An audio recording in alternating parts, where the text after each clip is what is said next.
Halo, kembali lagi dengan Jalan Tekno. Jadi depan saya ini adalah laptop yang nggak asing lagi buat kita semua mungkin ya, yaitu adalah MacBook Air M1. Jadi sebagaimana kita ketahui, MacBook Air M1 ini adalah laptop keluaran akhir 2019 yang mulai populer pada awal-awal tahun 2020. Saya sendiri sempat pakai MacBook Air ini selama kurang lebih 2 tahun ya, untuk kerjaan Office, web browsing, dan juga video editing. Bahkan mayoritas video dari channel ini sebelum tahun 2023 itu mayoritas diedit dengan MacBook Air M1. Nah, tapi sekarang tuh sudah tahun 2024, dimana pertanyaan tuh mungkin menjadi, apakah MacBook Air M1 ini masih worth it di tahun 2024? Kita akan jawab di video ini, tapi sedikit bocoran dari saya, mungkin udah nggak worth it lagi. Nah, saya akan jelaskan alasannya. Sebelum kita bahas soal apakah worth it atau tidak, saya akan jelaskan dulu secara singkat ya, soal MacBook Air M1 ini.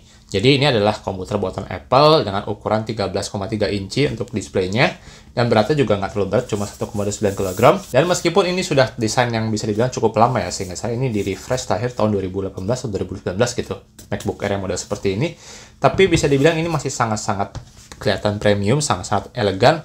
Hanya saja mungkin kalau dari depan ya secara display itu kayaknya bezel bisa lebih tipis lagi deh kalau zaman sekarang. Tapi di luar looks ya, menurut saya itu secara experience pemakaian tuh menurut saya sangat-sangat enak ya. Masih sangat-sangat enak. Jadi kalau secara visual itu dia punya display yang sebenarnya resolusinya nggak tinggi-tinggi banget, nggak nyampe 4K, bahkan nggak nyampe 1440p ya. Tapi secara akurasi itu menurut saya oke banget, dan MacBook Air itu dia nggak mencoba untuk mengkontraskan warna-warna supaya kita menarik seperti dilakukan oleh beberapa laptop Windows, sehingga ini merupakan laptop yang cocok buat Anda yang suka nge-review foto atau mungkin video, dimana kalau akurasi itu sangat penting. Layar yang masih IPS LCD, bukan 4K OLED ya, tapi menurut saya ini adalah layar yang nyaman untuk dipandang dalam jangka waktu panjang. Secara speaker menurut saya juga oke banget, dimana dia tuh nggak ngadep ke lantai ya, atau ke meja, tapi dia menghadap ke user langsung. Dan secara tuning EQ menurut saya Apple tuh masih sangat sulit untuk dikalahkan mayoritas laptop Windows. Untuk keyboard sendiri menurut saya, meskipun travel itu nggak terlalu dalam ya, ini menurut saya adalah keyboard yang cukup enak untuk ngetik cepat ya. Untuk trackpad juga menurut saya MacBook masih sangat-sangat sulit dikalahkan oleh Windows ya, dimana dia sangat-sangat akurat dan dia juga punya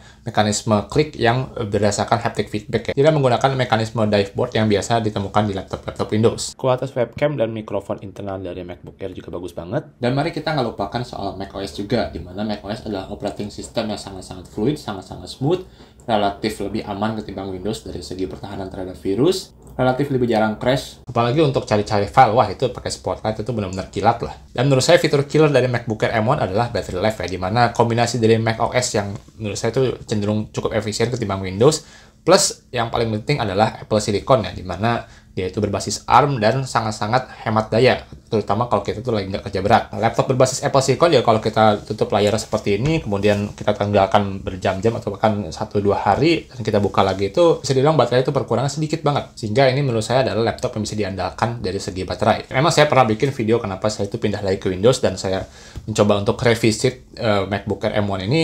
Dan begitu saya kembali ke sini, rasanya itu fitur-fitur bagus dari MacBook itu masih ada di sini, dan menurut saya masih tetap nyaman. Review ini bahkan ditulis sepenuhnya di MacBook Air M1 dan diedit di MacBook Air M1. Nah, semua fitur yang tadi saya sudah jelaskan itu kita bisa temukan di MacBook Air waktu tahun 2020 ya. Nah, bagaimana dengan sekarang? Nah, memang ada beberapa peningkatan dari sejak 2020. Yang paling jelas saja yaitu adalah macOS-nya, yaitu sekarang sudah macOS Sonoma. Nah, jujur kalau untuk macOS Sonoma ini mungkin nggak terlalu banyak ya perbedaan dengan macOS versi sebelumnya. Yang paling kelihatan langsung itu adalah screensaver yang sekarang tuh bisa dynamic ya dalam bentuk video ya. Saya sendiri begitu beres update Sonoma, langsung ketemu screensaver seperti itu, wah langsung kagum lah, ini keren banget screensavernya. Setelah itu ada banyak peningkatan video conferencing yang nggak bisa saya detailkan di sini, tapi yang menurut saya lebih penting lagi adalah pada update sebelum Sonoma ini sudah ada integrasi antara MacBook dengan iPhone ya, di mana iPhone itu bisa digunakan sebagai webcam. Di luar itu semakin banyak app yang optimize untuk Apple Silicon ya. Buat kerja pribadi selain Office itu ada beberapa yang menurut saya penting seperti AutoCAD, kemudian juga MATLAB, dan juga SketchUp ya, dimana ini menurut saya adalah kabar baik. Tapi optimasi itu belum tentu menjamin dia itu lancar. Nah, saya akan bahas ini belakangan. Nah, sedikit update untuk Anda yang programmer, buat Anda yang menggunakan machine learning. Sekarang di Apple Silicon itu TensorFlow sudah optimize buat M1. Begitu juga dengan PyTorch, meskipun saya nggak bisa bahas secara detail sebagaimana optimize-nya. Tapi kalau dari yang saya baca sih, sudah mulai bisa nih kita training machine learning dengan optimal di Apple Silicon. Tapi kalau Anda yang programmingnya pakai MATLAB ya sayang sekali, ini meskipun MATLAB sudah optimis untuk Apple Silicon, tapi untuk beberapa fungsi seperti deep learning itu masih bergantung dengan NVIDIA, di mana NVIDIA dengan Apple itu nggak akur, dan yang bisa memperbaiki ini adalah MATLAB itu mengoptimalkan machine learning dan deep learning untuk Apple Silicon, di mana itu menurut saya bukan kerjaan mudah. Lalu saya juga sempat sebentar banget programming dengan Visual Studio, tapi menurut saya Sayangnya environment setup itu agak-agak ribet ya. Saya belum cek lagi sekarang gimana, tapi mudah-mudahan sudah membaik. Nah, sekarang saya akan mulai bahas nih. Kenapa kira-kira MacBook Air M1 itu mungkin gak worth it ya buat Anda? Jadi pertama, ya sejak 2020 tentu saja teknologi sudah banyak berkembang. Jadi begitu Apple Silicon M1 dan MacBook Air M1 ini keluar, bisa dibilang Intel itu nggak punya respon sama sekali ya sebagai vendor chip terbesar untuk laptop. Ya untuk performa mungkin masih bisa bersaing lah, ada Core i5 dan Core i7, dan i7 tuh biasanya masih lebih kencang ketimbang Apple Silicon M1. Tapi kalau secara efisiensi daya itu masih jauh banget dengan Apple Silicon. AMD yang terkenal hemat daya aja juga belum bisa bersaing dengan Apple Silicon. Nah sekarang fast forward nih ke 2024, apakah Intel dan AMD sudah bisa menyaingi Apple Silicon yang M1 ini? Jadi bilang jawabannya juga belum ya. Tapi setidaknya kalau untuk yang sekarang ini dengan Intel Meteor Lake itu dia sudah punya integrated GPU yang sangat-sangat baik, sehingga meskipun efisiensi dayanya itu nggak bisa bersaing dengan Apple Silicon M1, setidaknya dia masih punya nilai plus yang jauh mengungguli M1, yaitu adalah dari segi grafis ya. Ditambah lagi tambahan performa grafis pada Windows itu bisa sangat-sangat berguna karena lebih banyak aplikasi Windows yang bisa memanfaatkan grafis, seperti misalnya game. Nah, begitu juga dengan AMD yang sudah terkenal sejak dulu mereka punya integrated GPU yang baik. Karena AMD itu sudah Zen 4 dan sebentar lagi mungkin akan keluar Zen 5, di mana Zen 5 itu salah satu kejaran utamanya kalau dari rumornya itu adalah untuk meningkatkan performa grafis lebih jauh lagi. Nah, tapi dari Apple sendiri juga sekarang sudah ada banyak yang lebih powerful ya. Misalnya MacBook itu sekarang sudah ada MacBook Air M2. Bahkan kalau Anda pengen lebih powerful lagi, sekarang sudah ada M2 Pro, M2 Max, dan bahkan kalau Anda mau juga Anda bisa beli yang M3, M3 Pro, M3 Max. Ini bikin kalau dulu tuh pertama kali MacBook Air M1 itu rilis, power user itu nggak punya pilihan selain pakai M1 aja. Sekarang kalau memang power user itu pengen performa lebih ya, masih ada pilihan lain ya, di mana kita bisa ke M2 Pro, M2 Max, atau bahkan M3 Pro, M3 Max, sehingga mungkin MacBook Air M1 ini bukan jadi pilihan untuk power user lagi. Nah, tapi bukan berarti nggak ada saingan juga di laptop Windows ya, karena laptop Windows sekarang harga 12-13 jutaan itu sudah banyak sekali yang bagus ya, misalnya seperti HP Pavilion Plus, kemudian juga Lenovo Yoga, yang pakai chipset terbaru. Itu meskipun efisiensinya itu nggak bisa menyaingi M1, tapi masih banyak nilai plus yang ditawarkan oleh Windows, sehingga kalau orang itu cuma pengen punya satu laptop, ya itu jadi susah kita menjual M1. Lebih nggak pelit spek ketimbang Apple ya, dimana storage-nya itu minimal banget pasti dapat 512 GB dan RAM-nya juga mungkin sudah 16 GB. Sementara untuk MacBook Air M1 yang 12-13 jutaan itu ya paling RAM-nya masih 8 GB dan storage-nya 250 GB, dimana itu menurut saya sangat-sangat pelit. Nah, berikutnya saya juga membahas soal use case MacBook itu yang menurut saya masih terbatas. Oke lah, Apple itu sekitar 2 tahun, 3 tahun terakhir itu kalau lagi keynote soal teknologi macOS ya, mereka tuh banyak bahas soal gaming ya, dimana game seperti Resident Evil Village itu katanya sudah bisa jalan di Apple Silicon ya. Kemudian yang paling terakhir ini Baldur's Gate 3 juga sudah ada di Apple Silicon.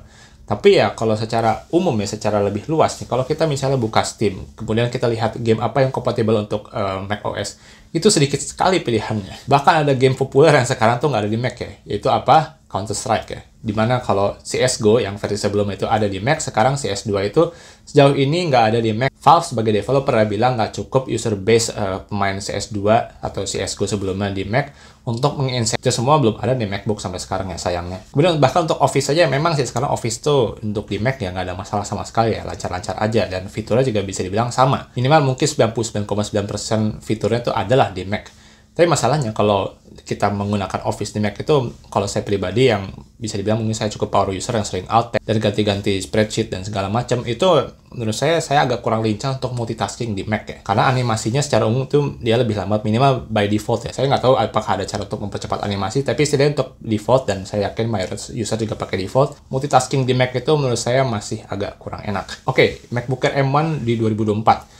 Menurut saya ini masih worth it untuk Anda yang misalnya itu Anda mayoritas di Office tapi nggak terlalu banyak ganti-ganti window. Kemudian Anda tuh mungkin mayoritas kerjaan di web browsing, misalnya Anda tuh blogger, atau mungkin Anda penulis, atau mungkin Anda itu web developer. Itu menurut saya masih oke-oke aja. Kemudian bidang seni, kalau misalnya Anda ngedit foto atau Anda mungkin gambar, mungkin di-connect ke Wacom atau di-connect pakai iPad. Kemudian kalau Anda itu app developer, terutama untuk app developer ya produknya Apple. Dan mungkin juga kalau Anda itu di bidang audio, menurut saya itu masih sangat-sangat oke kalau kita beli MacBook Air M1. Dan menurut saya pengguna MacBook Air M1 yang paling puas adalah kalau Anda itu menggunakan MacBook Air M1 itu untuk keperluan pribadi ya. Jadi misalnya Anda punya PC kantor ya, kemudian Anda punya MacBook Air M1 di rumah ya, misalnya untuk nonton Netflix, untuk mungkin ngurus-ngurus dokumen pribadi. Menurut saya Anda akan sangat-sangat puas pakai MacBook Air M1. Nah, tapi supaya clear ya, untuk pekerjaan-pekerjaan seperti tadi, terutama di 2024 ini, Laptop-laptop Windows juga sudah sangat-sangat powerful, bahkan untuk video editing yang Full HD atau 4K selama nggak terlalu banyak layernya, itu juga sudah sanggup. Hanya saja memang kalau kita melakukan semua itu di Windows itu mungkin nggak senyaman kita melakukannya di Mac ya. Tapi ya mayoritas dari kita mungkin punya budget yang terbatas ya, dimana mungkin Anda cuma pengen punya satu laptop ya. Dan Anda sebelum beli itu jadi perlu tanya diri sendiri, apakah Anda itu rela mengorbankan fleksibilitas yang ditawarkan oleh Windows demi kenyamanan yang ditawarkan oleh macOS. Dan juga untuk harga yang sama, apakah Anda itu rela punya storage yang lebih kecil, kemudian juga RAM yang lebih kecil demi dapat macOS, ketimbang Anda mungkin dapat Windows tapi dapat storage yang lebih besar dan RAM lebih besar. Dan sebelum ada yang bilang, Bang itu kan bisa pakai Parallels di macOS, jadi Anda bisa pakai Windows di macOS. Ya benar, bisa kita pakai Parallels untuk menjalankan Windows on ARM. Tapi masalahnya, kalau kita pakai Parallels, pertama storage-nya itu bakal dimakan oleh Parallels ya, minimal mungkin 50-60 GB dari 256 GB yang tersedia pada laptop ini. Dan juga begitu kita menjalankan Parallels, kita nggak bisa menjalankan macOS secara optimal, dan Parallels juga nggak bisa optimal karena RAM-nya juga dibagi ya. Karena ini cuma punya RAM 8 GB, artinya Anda bisa menjalankan Windows mungkin sekitar 2 atau 4 GB ya, ketimbang semestinya mungkin bisa lega di 8 GB. Dan zaman sekarang kan kalau programming itu banyak yang sudah menggunakan GPU powerful untuk pekerjaan-pekerjaan yang berbasis AI ya, untuk deep learning, machine learning. Menurut saya ya jauh lebih aman dan jauh lebih cost efektif kalau Anda mengembangkannya pakai laptop Windows dengan NVIDIA GPU ketimbang Anda harus memaksakan pakai Mac, di mana belum tentu juga bisa optimize untuk semua program-program yang tersedia. Nah, tapi saya juga tanya nih, apakah Anda tetap tertarik untuk beli MacBook Air M1 di 2024 ini ya? Silahkan tinggalkan di kolom komentar. Saya Julian, terima kasih telah menonton.